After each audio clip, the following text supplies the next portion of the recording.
के छ सबैजनालाई आराम हुनुहुन्छ। अब हाम्रो चाहिँ गोसाइकुण्डको ट्रेल सुरु भयो फ्रम धुन्चे होइन, फ्रम धुन्चे 3250 मिटर अल्टिट्युडमा रहेछौँ हामी अहिले।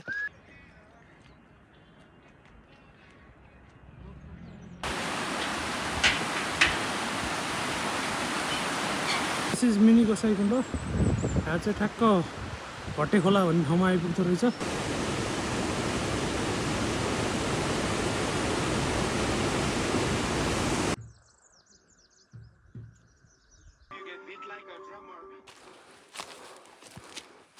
तीन दिनको ट्रेक हामी 4 दिनमा भ्याउनी गरेर नयाँ नयाँ ठाउँ एक्सप्लोर गर्दै हिँड्छौँ।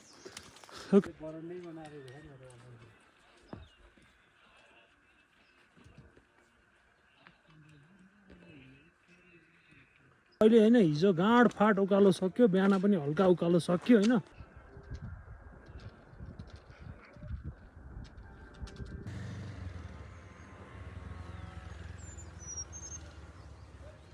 अहिले हामी त्यहाँ चोलाङपाटी यो खाल्टा, त्यो पछि यहाँ एउटा घर देखिएको छ। यो घर भनेको लौरी विनायक, त्यो डाँडा उक्लेर त्यो डाँडाको पछाडि भनेको गोसाइकुण्ड। सो आज हामीले पुस गर्न सक्यो भने माथि नै जान्छौँ, नभए लौरी विनायक त्यहाँ बस्ने चाहिँ हाम्रो इष्टिमेट। अब चाहिँ हल्का हल्का हिउँ देखिन थाल्यो होइन। हामी चाहिँ अहिले चोलाङपाटी भन्ने ठाउँ पुग्दैछौँ। अब यहाँ यतिको हिउँ देख्यो भने सायद माथि राम्रो हिउँ छ। सो हामी चाहिँ अहिले लौरी विनायक होइन, लौरी विनायक यहाँबाट हाम्रो अल्टिट्युड हुने 4300 मिटर। सो एकै दिनमा 1400 मिटर गेन गरिरहेछ।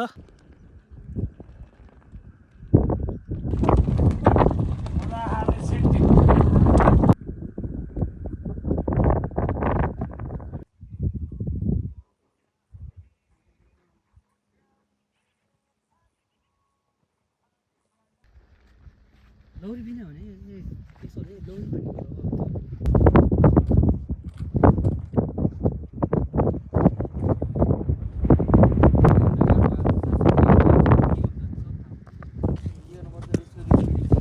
ल यो पर्न थालिसक्यो। ल ल यो पर्न थाल्यो। हामी अझ गोसाइकुण्ड पुग्दै छ होला अलि राम्रै मजाले। सो यहाँ चाहिँ हिउँ राम्रो परिरहेको। सो अबदेखि आउनु हो भने यसो वेदर बुझेर आउनु होला। एन्ड त्यो त मेरो यहाँ टोपी सोपी कपडामा देखेरै थाहा होला होइन। आउँछ टोपीमा पछि हामी त अरू त अब टाउको हल्लाउँदा यताउति हल्लाउँदा छ होइन।